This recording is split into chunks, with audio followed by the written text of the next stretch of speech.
وقال لهم نبيهم إن آية ملكه أن يأتيكم التابوت فيه سكينة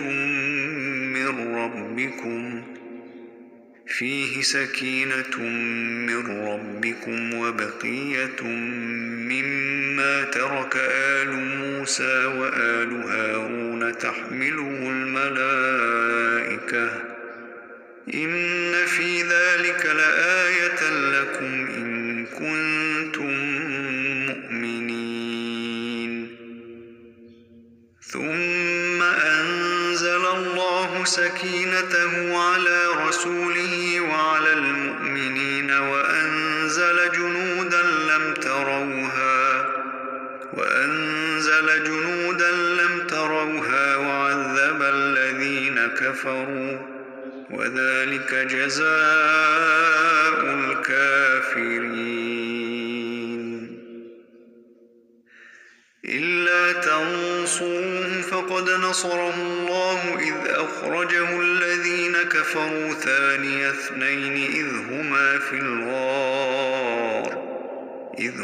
في الغار إذ يقول لصاحبه لا تحزن إن الله معنا فأنزل الله سكينته عليه وأيده بجنود لم تروها وجعل كلمة الذين كفروا السفلى وكلمة الله هي العليا والله عزيز حكيم. هو الذي أنزل السكينة في قلوب المؤمنين ليزدادوا إيمانا مع إيمانهم ولله جنود السماوات والأرض وكان الله عليما حكيما. لقد رضي الله عن المؤمنين إذ يبايعونك تحت الشجرة فعلم ما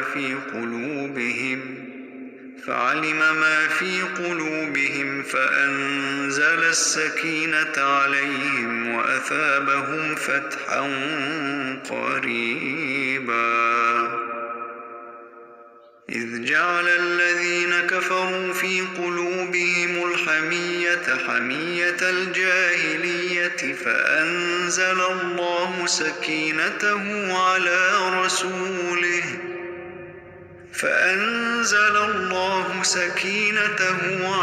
رسوله وعلى المؤمنين وألزمهم كلمة